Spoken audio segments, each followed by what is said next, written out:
paskutinį Dvaršinų dvaras. Ir tada persikraustė. Kada, žinai, Ja. kolūkiai buvo, tada kaip nacionalizavo tuos dvarus, tai ten padarė butus. Aha. Ir ten mama gavo tą butą. Ai. Ten. O tai mama gavo, nes jinai, pavyzdžiui... Jinai buvo zootechnikė. Prižiūrėjo gyvulių tenai šitą šėrimų racionus, viską tenai, kiek ko užsakyti reikėdavo, tai visus užsakymus. Nu, žodžiu, toks rimtesnis žmogus. Nu, tai taip, jau ten, nu, būdavo administracijos susirinkimai, jinai tuos administracinius susirinkimus ėjo. Tai jau buvo rimtai. Tai ten buvo prie valdžios, kaip sakė. Dabar pagalvojus yra paprastas dalykas, žinai, bet tais laikais... Viskas tik tais kūrėsi, visi šitie kolūkiai, tarybiniai ūkiai, ten visokių kitokių buvo dalykų. Nu, čia jau istorija, jau čia. Mama 33 gimimų buvo. O tu baig 56 ar 55? 6. Tai tėtis tavo buvo kažkoks irgi, sakykime, ten, nu, kai mama buvo aukštesnė kažkokia? Tas buvo paštininkas. Paštininkas buvo, paskiau, jie čia kaip užsiėmė pieno surinkimu, tai gal 15 metų jie ten tą pieną. Tu įsivaizduoji, ten 3 ar 4 kaimai. Ir kas rytas reikėdavo kinkytis arklį, jau būna sudėta betonai, viskas. Ir varai per 20 kilometrų su arkliuku. Stodamas kas kilometras, kas 100 metrų, žinai. Ir visi tikrai man ten po 10 litrų, po 15 litrų, žinai, susipilį tuos betonus. Tai iš pradžių važinėjom su seserė, su onute.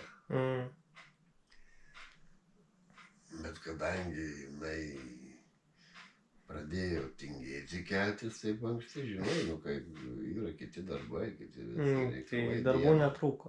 Tais laikais tai... Jo, o netrūko, jeigu nori kažką tai turėti, reikia daryti. Tai užsiėmiau vienas. Aš praktiškai 4 mėnesius nuo kovo iki spalio, reiškia, žinoma, ne kasdien, vis man duodavo ir išeiginės, ir viską, ir aš, žinai, dar į mokyklą vėjau. Ten reikėdavo apsilankyti pro retą.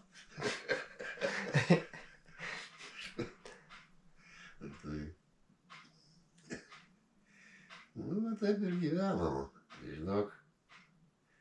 O būdavo taip, kad dėl darbų į mokyklą neina, pavyzdžiui? Matai, aš į mokyklą turėjau eiti, nes aš norėjau kažką tai išmokti. Anksčiau nebuvo tokių priverstinių reikalavimų mokyklos. Vaikas nori neit ir neina. O paskiau jau nėra ko. Na, tai tu praleisk, jau iki 5 klasės kažką praleisk jau to... Taip, tu rašyti nemokėsi. Jo, o tau rašyti, skaityti, tai čia yra išvežimai. O čia pagrindiniai dalykai. Man rusų kalba tiesiog įkrito kažkaip. Įkrito, aš... Toks į komplektaciją. Jo. O ir dar buvau užsikabinęs ant prancūzų. Reiškia, prancūzų supratau. Ten, nu, kažkur tai 60% žodžių. Ir jau tarp savų ten, žinai, kai sako, mokykloje, jau susikalbėdavom kažkiek tai. Mhm. Bet, žinai, nu kai sako, Nenaudoji. nenaudotas ir nesilaiko. Ne, tai tas rusų, žinai, tai vis tiek. O rusų, tai jau rusų. Po to paštą vežioji, kiek suprantu, žinai. Tai tenais tėvo darbai. O, bet tai toks irgi, žinai, gaudavosi nuo paties. Tai tu įsivaizduoji, pasiimi 2000 rublių į krepšį, žinai, įsimetai ir važiuoji per 40 žmonių su tais pinigais. Nu, žinoma, viskas suskaičiuota, bet sakiau, kai pagalvoji dabar, nugi pagazdytų su kokia lazda trenkiai ir krepšį pinigų nėra. Tai dabar tai jau jo, dabar tai Dabar tai. O pavojinga. tais laikais aš važinėjau Bet tu važinėdavai su dviračiu? su dviračiu, paskui su motociklu važinėjau. Tai čia to buvo pirmas motociklas. A ką, senelis Įžas, tai tėvų motociklas. Tokia, žinai, juodas. Viena sėdynė aukščiau, pakalinė, žinai. Šitą, nu kaip bakas.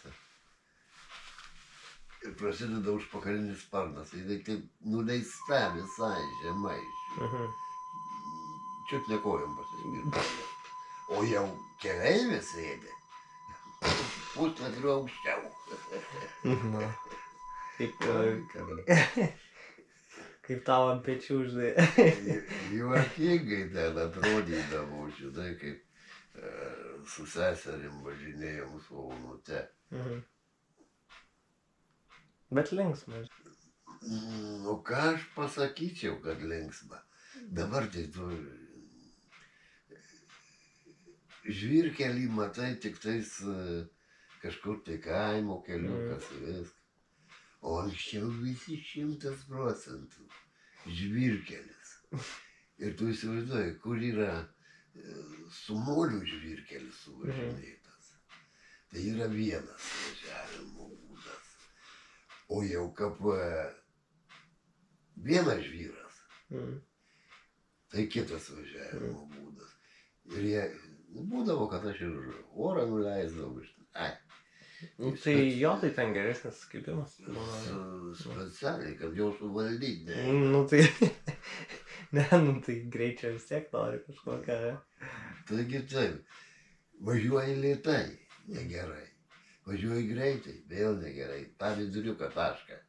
Tai kažkur apie 50-60 reikia išlaikyti. Tada tavęs nemėtys. Taip. Ai, čia žinok, visokiausių sistemų mes ten buvom prigalvoję. Jo, ir tada jau tavo antras koks motociklas buvo, kurį turėjai, ar taip tipo, ar tęsiasi su ta? Ne, tai ta nuvėjo į praeitį. Žinai, nugi jisai neamžinas. Nu tai kaip turėjo. Ne. Ir šitą tai paskui Įžą nupirkom. Iš 49 markė. Markė. Tai tų metų laido, žinai. Nu, kaip sakau, aš tai gerai laikė. Viskas. Važiavo kaip reikalas. Taigi taip. Ir jau ratai buvo mažesni viški, žinai.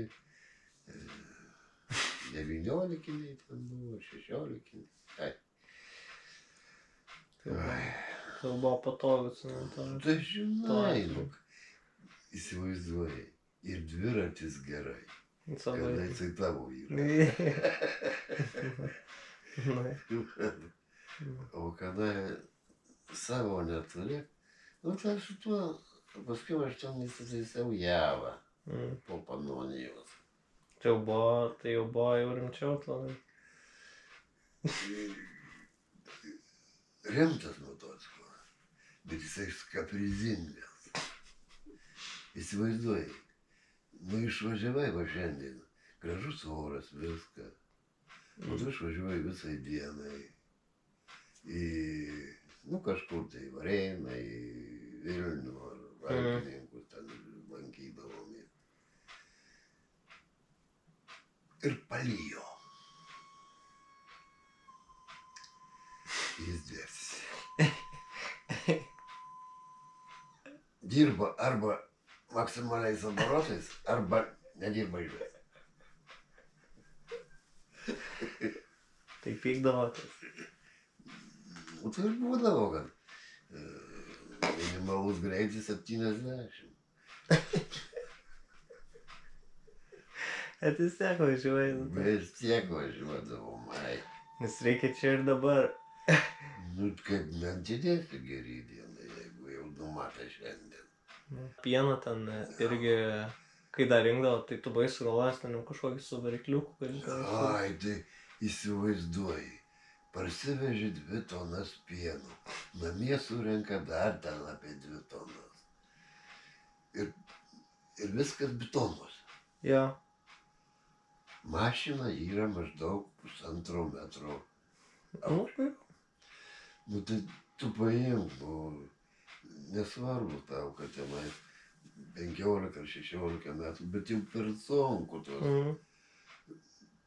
Kasdieną, žinai, ir šotik. O mama tokia kūdukė, žinai, kaip, nu kaip čia pasakius, kūdukė buvo. Ir jinai ten vargsta, tampo, jo, tararai. O ašgi ne, paskui išvažiavau į Vilnių, jau mokyti, ir man mokykla, taigi buvo, irgi reikia tenais visą. Kažkam tai buvo suspėti visur. Tai šitą įrodžiau, kad reikia tai padaryti. 40, ne. Apie 50 rublių kainavo tas siurbliukas. Šlangos gal 20 metrų. Ir bačka. Ne bačka, tokia vonė. Ten gal kažkur tai apie kubas pieno. Tai apie toną pieno telkdavo. Paskiau, žinai, sakau, reikia mamytę taip padaryti, taip padaryti. Kad įrodyt, kad atvažiavai, kad tu praktiškai, sakau, viena galėtum pakrauti pieną. Sakau, ašgi ne. Ir lengvai. Ir lengvai. Tai galėt, brangiai čia. Nebrangiai, sakau, sveika, vaistai brangesni. Ir davai padarom. Tai buvo konfliktas su patėviu, žinai. Bet jisai užgerdavo. Tai sakau, žinai, padaryk mama taip, kad nekrautai viena. O jinai ten paprašo vairuotojo, kad padėtų supilti tą mašiną. Betgi tu įsivaizduoji, tai yra darbas kaip moteriai. Nu tai pagalvojus, 2 tonas, tai čia. 2 tonos, 2000 kilogramų. Nu. Tai realiai, va čia cemento maišų, taip kokius 100 cemento maišų, taip grubiai po 2 kilometrų. Tai cementai maišai buvo po 50 arba. Ai, tu pas jūs, dabar nu yra po 2 net. Dabar tai aš nežinau, ką greitai. Nu bet po 50 būdavo, nu tai sakykim, nu tai tau čia rytinis vos negaunasi, kad prasimankštinimas grubiai 40 maišelių. Toks prasimankštinimas, kad tu jau paskiau nieko daryti nenori. Nu, o darbų dar. O važiuoti į mokyklą dar būdavo, žinai. Kiečiausiai buvo, ten kažkoks tai egzaminas man buvo. Aš dar 8 valandą dar aš kažkur tai kaimo keliukiai. Šitą parvarau jau aš tada ir nepyliau jau nieko ir ant to motociklo ir plepsėjau į šitą egzaminą. Nu tai mama tenais, su tėvu tada išpylė. Iškrovė tą pieną. Bet su kaip priprato, ne prie to, nu, tipo prie to tavo aparato. Oi, tai ten buvo nepakeičiamas dalykas. Nepakeičiamas. Kiek reikėjo laiko, bet pripražinai seną žmogų, kur neįtikinsi. Nu, neįtikinti, ką tu čia dabar varysi, bet tą siurblį. Taigi sakau, čia naisgi niekas nieko. Pieno klampumas atitinka biškį klampesnis negu vanduo. Bet jisai turi praeiti per tuos, žinai, tą centrafugą tokią, žinai. Sukasi siurbliuku. Paskiau ten sugalvojau dar, tai čia aš sugalvojau, gal vibracinis bus geriau. Vibracinis nepasisekė. Nes matai, pieno klampumas yra, jis riebalai. O ten vožtuvėlis guminis.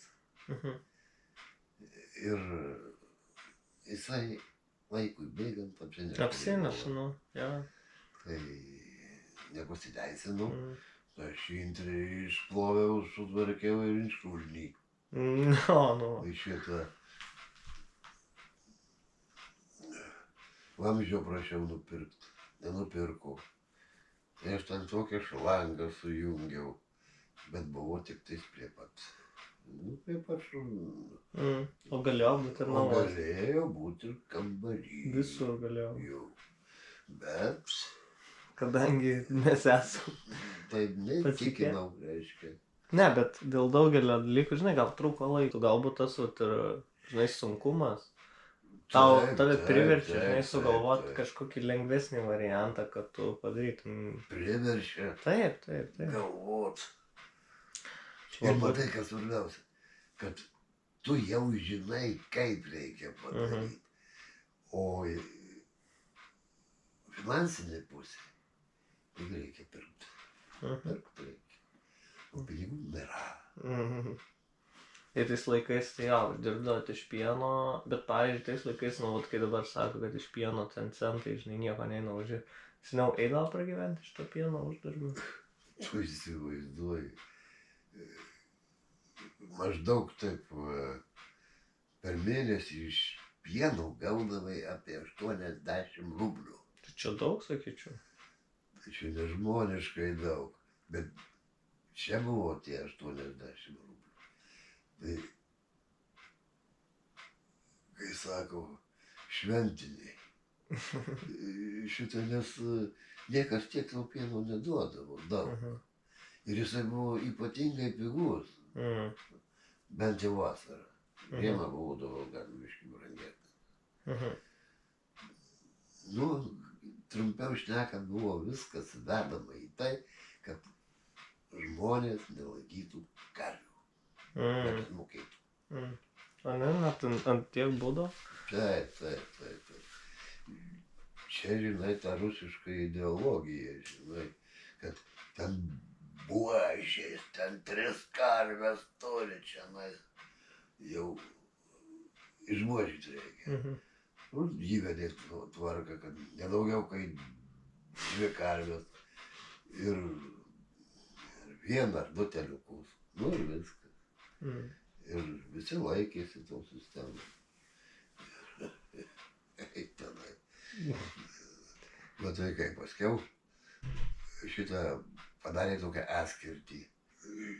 Visai šeimai leistų 1 karvė, 2 paršai. O, tai čia šis apribojimas. Ir šitas ir teliukas. Tai va. Tai čia žmonės turėdavo taupyti. Nu, pavyzdžiui, ten kiaulieną, ten kokie lašinius. Tai kaip pas tėvus, tai visą laiką jie rezervą darydavo, žinai. Užsūdo lašinius į tokį lovį. Nesgi šaldytuvų tai nebuvo. Tai tik druska realiai gelbėdavo gal? Viskas į druską ir jie tenais stovi visą vasarą. Ir žinoma, jūs tenais vartydavo, prižiūrėdavo, žinai, taip nepaliksi, žinai. Ir visas tokia, kaip vadima, kamara. Tokius kambarėlis atskirtas. Gerai. Šitą kambarėlis atskirtas ir tenais būdavo tie visi maisto resursai. Nežinau, kaip ten tos pelės ten gyvendavo, bet jos tenais negyveno. Nu, kažkokia tai buvo gal nuodai ar kažkas tai. Kažkaip apsaugota. Apsaugota jie buvo. Kasdien valgydavot lašinių, ar gaudavos, nu, kad po mažą dalį, ar tiesiog, kad būdavo savaitgaliais? Ne. Matai, jeigu būdavo kokie ten kotletas būdavo kepamas ar cepelinai verdami, tada lašiniai neidavo. Stovi viskas lašiniai. Jeigu važiuoji kažkur tai arba eini į darbą, kolūkį, žinai, ten kokio šieno pavežiot, nu tai susivynioji į laikraštuką duonos riekutę ir lašinių riekutę. Nu ir va tokie pietūs vadinami. Sunkesniems darbams naudojama galbūt. Taip. Nes aš nelabai įsivaizduoju, kad ten tie kaip žmogui, kaip būdavo neypatingai jie sunkus. Neypatingai, bet svarbiausia, kad tai kasdien ir per dieną. Šiaip tai gyvenom ir dar kaip gyvenom. Dar tai penktadienį, šeštadienį, žinai, išlėkdavom ir į šokius, ir į dar ir kokį butelį vyno nusipirkdavom, žinai. Pinigų būda. Tai ką tu ten, rublis 2 kainavo. Rublis ir 2 kapeikos. Bet, pavyzdžiui, vynas tai būdavo stiprus tais laikais? Ne. Vynas buvo tenais 17-18 laipsnių, žinai. Stiprokas, sakytum. O alus tai 4,5. Na, tai toks kaip ir dabar, sakyčiau. Kaip arbata, žinai. Tais laikais. Tai realiai aš dabar suprantu, kodėl jo daug galėjo. Pavyzdžiui, tose bačkose, kaip būdavo, tai irgi jis būdavo panašaus, ar būdavo stipresnis? Bačkose būdavo įvairaus. Reiškia, žigulinis. Vieno stiprumo 4 ten kažkiek tai. Baltijos buvo jau 6 gal ar 8. Sostinės dar buvo. Irgi ten kažkur tai taip apie 5-6 laipsnius. Bet nebūdavo tas skaniausias, gal stipriausias? Ar būdavo stipriausias, kad pats? Stipriausias būdavo Baltijos. Baltijos toks tirštas, skanus, bet aš dabar net seilė varva. Bet jau to, kad dabar reiktų labai daug išmėginti Baltijos, turbūt, kad atražinai kažkaip panašus.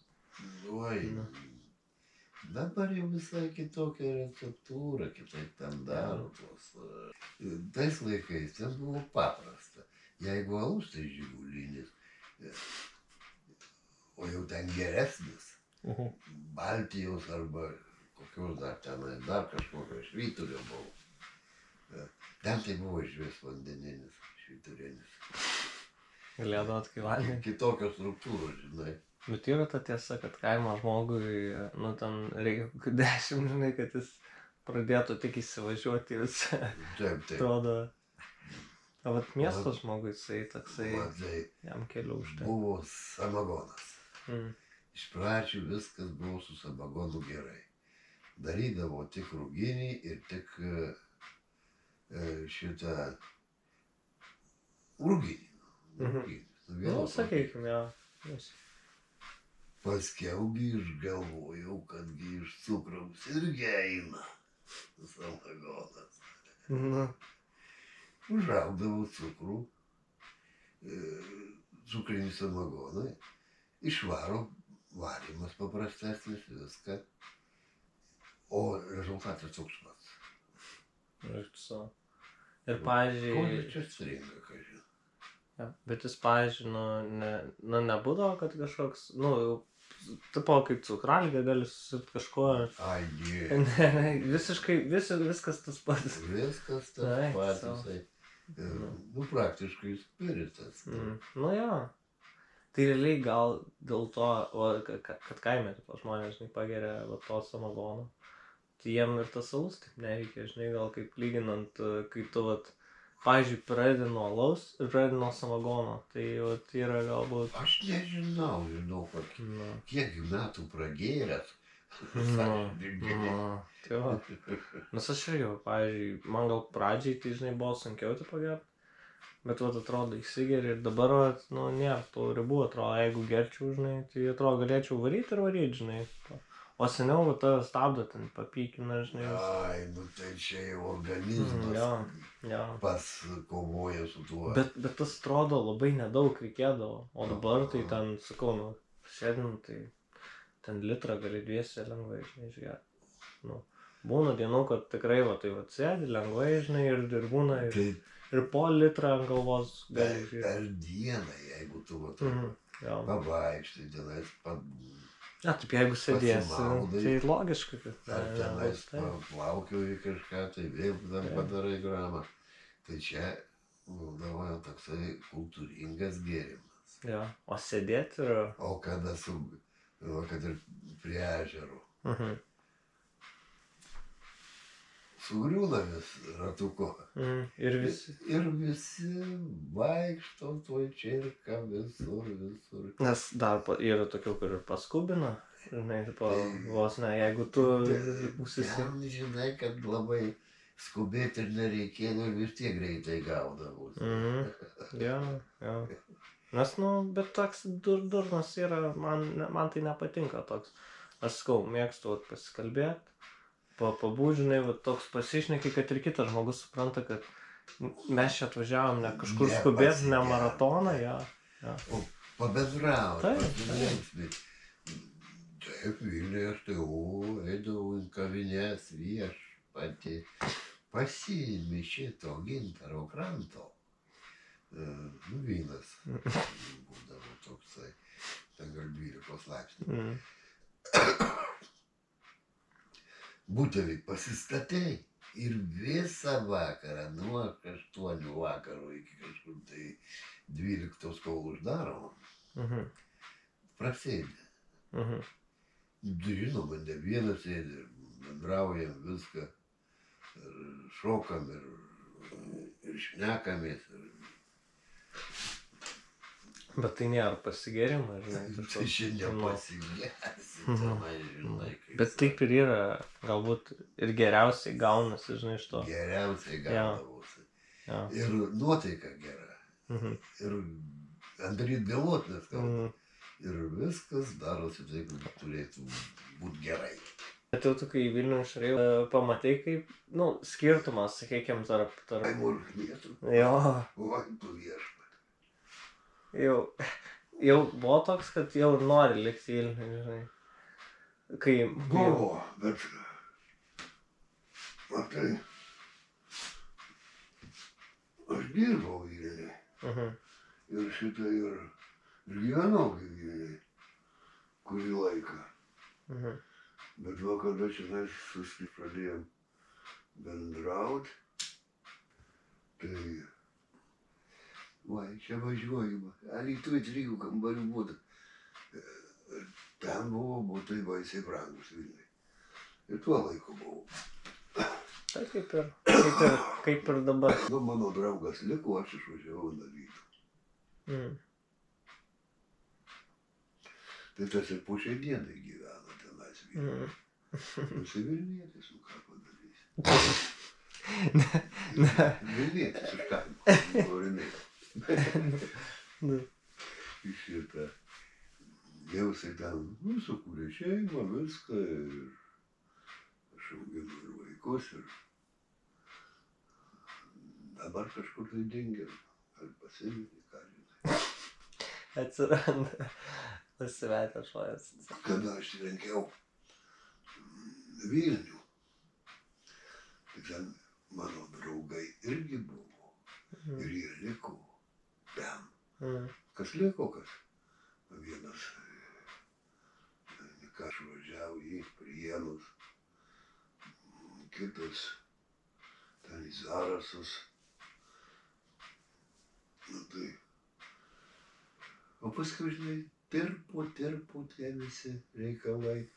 Nu, anksčiau tai nepaskambinsi. Telefonu laišką rašai ar būdavo, kad ir pasiskambini, bet... Bet sunku iš tikrųjų išlaikyti, ne, tą santykį. Oi, sunku. Ir kad ir tu turi tą galimybę susisiekti, man atrodo, tas susitikimas, kai tu čia šalia, žinai, jeigu jis būtų tavo kambariokas, jūs vis tiek liktumėt visada draugai, žinai, tipo. Tai matai, kaip kažkaip atsiranda tavo gyvenimo tęsinys, žinai. Tu, reiškia, turi sukurti šeimą, turi prisižiūrėti, turi rūpyti savo šeimą, savo gerbūviu ir savo viskuo. Anksčiau buvo geriau šitą temą. Reiškia, gaudavai valdiškai butą, jeigu tu ten išdirbai ten 5 metus vienoj darbovietėj. Ir dar jeigu tu dar galvą turi, jeigu tu reikalingas specialistas. Jeigu nereikalingas, tada nelaikys. Sudarydavo tokias sąlygas, kad tu nenorėtum ten dirbti. Jeigu ten atlyginimas 120, o kolega tą patį darbą dirbantis uždirba 150 arba 200, jau viskas.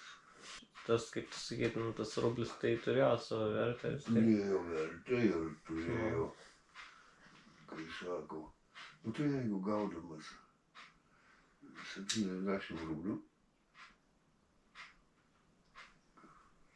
įsilaikydavai, už butą susimokėt gali kas mėnesį normaliai, paskiau šitą prasimaitin dar ir dar autobusui. Nes tuo metu, kad aš ten gyvenau kažkur tai kitur, tai su technika buvo blogai, nes mašinos buvo baisiai brangios. Ir jų plius nebūdavo. Net nebūdavo dėvėtos? Taip. Jų nebūdavo. Ir pasiėmė tokią, nu gerai buvo, savo laiku buvo litras benzino 7 kapeikos. 7 kapeikos. Paskiau jisai tapo jau 70 kapeikų, paskiau rublis 40. Ir jau šitas brango viskas. Ir automatiškai didino skirtumą tarp pasiturinčių ir važiuojančių ar vaikščiojančių pėsčių. Tai va. Ir tie motociklai buvo tokie kaip jau tarpinė priemonė tarp mašinos ir tarp vaikštančių, bet aš važiuoju. Jeigu aš iš kaimo į Dauguvą vaikštau per pusę valandos, nueinu vieną pusę. Bet jau reikia tempę varyti. 5 kilometrai, žinai. Ir pusvalandis tai yra pakankamai mažas laiko darbas. O kaip pasivaikščiančiam, tai užtenka ir valandos. Bet jau taip eini atsibūdęs. Ir kiek kartų į mokyklą, o viešpatie. Malonumas. Atsibundi, lyja, šlapia, šalta. O tu keliai plik, autobusas nebus šiandien. O mokyklai reikia būti. Už kiek būdavo kilometrų? Už 5-6 maždaug taip. Kaip pusvalandis būdavo toks greitų tempų įmanoma. Įmanoma. Jo. Tai kaip tas būtų? Dar kai jaunas. Lengva ristele ir įveikė. Ja. Bet kai pagalvoji, žinai, visą ten, jeigu reikia. Kiekvieną dieną kažką tai išmok. Nu taigi aš neprisiversiu namie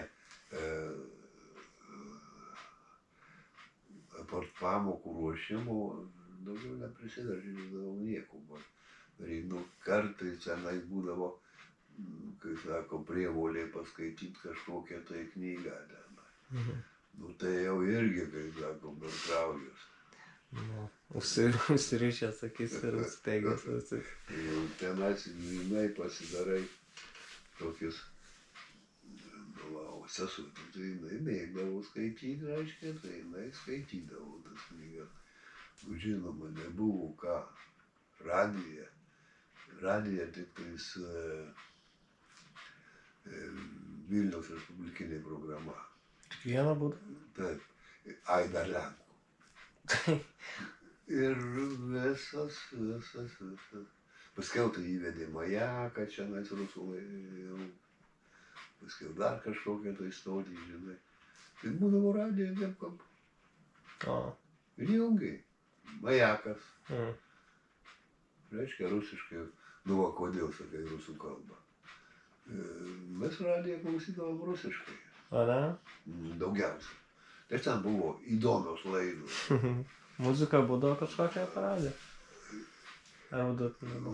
Ir muzika būdavo. Muzika tai per Lenkus klausydavom. Lenkų. Geresnė gal buvo. Tai ten jau, žinai, biškiai arčiau Europos. O čia tai buvo viskas. Tai pas mus, nu ką, UKV imdavo Amerikos balsą, žinai, per lietuvių kalbą, bet tenais viena laida iš ryto, kita iš vakare. Lietuvių kalba, iš Vašingtono. Laukdavot? Kas? Laukdavot. Taip, sėdėdavo čia ypač tėvai. Šitą reikalą. Paklausom čia visi. Klausom. Nors ten man visai neįdomu, bet. Lenkų buvo įdomu. Lenkai muziką vis leidavo jau. Tokia, kai sako, paskutinis šūktelėjimas mados. Būdavo ten estradinė muzika, lyrinė muzika, bet jau ne tokia kaip rusiška, žinai. Aš tai rusiškai įsivaizduoju tokia kaip iš filmų, žinai, ten kai šoka tokia, nu tokia labai paprasta, žinai. Labai paprasta ir šitą, ir čia filmuose tai rodo jie beveik originalą. Tai čia tas ir būdavo, tai pavyzdžiui, o tai tą Lenko, kaip sakai, grodavo ten tuose šokiuose, kaip būdavo vakare, ar jau būdavo tokia lietuviška kažkokia muzika, ar nebuvo dar tokia? Jeigu šitą būdavo daugiausia, tai būdavo plokštelės. Dar plokštelės? Plokštelės, patefonai tokie, žinai, pakankamai dideli, šitą eidavo per stiprintuvus, kad jau ten garsas būtų viskas. Tai būdavo prieš to šaukius. Nu tai ką šiandien šauksim, kokį ką. Nu, užsienietišką leidžiam, užsienietišką. Aš daug laiko pradidžėjavau šitą. Ir su juostelėm, ir su plokštelėm, ir Dar buvom įsitaisę tokį vieninį magnetofoną. Vienutė eina ir bet atgroji šokius ir jau ją reikia perrašyti, nes jinai įsimagnetina. Jo. Ir ten buvo jau minusas. Ir svarbiausia, jeigu tas garsukas nutrūks, tai tu jo nesuriši. Ai, čia, ko mes čia tik neturėjom savo laiką. O tai, pavyzdžiui, būdavo lietuviškos kažkokios dainos, pavyzdžiui, ar, nu, tais laikais, ar kažką, ar tik tai būdavo, nu, viskas, kas iš kitur, ar jau vėliau atsirado to tokia lietuviškos bent kažkokia? Matai, autorinės dainos buvo Kaneva. Negirdėjęs tokio. Šitą kaip jos. Saulevičiūtė, Nemontaitė. Nu, tai Nemontaitė, tai kažkiek girdėta, bet... Tai... Bet aš čia tik kažkur girdėjęs, vos ne kaip knygoje skaitė, žinai, kažkur. Kažkur tai skambino jo. Būdavo. Per dieną vežam šieną. Paskiau... Nubėgi į ežerą, įsimaudai, persirengi, susitvarkai. Varai į šokius. Nu, kaip su motociklu, tai buvo labai gerai. Šitą... Iš šokių grįžti apie 1-2 valandą. O ryte mama, kelkis, sūneli, važiuojam pieno. Tai toksai, žinai, kai robotas. Bet judindavo ir viskas gerai būdavo.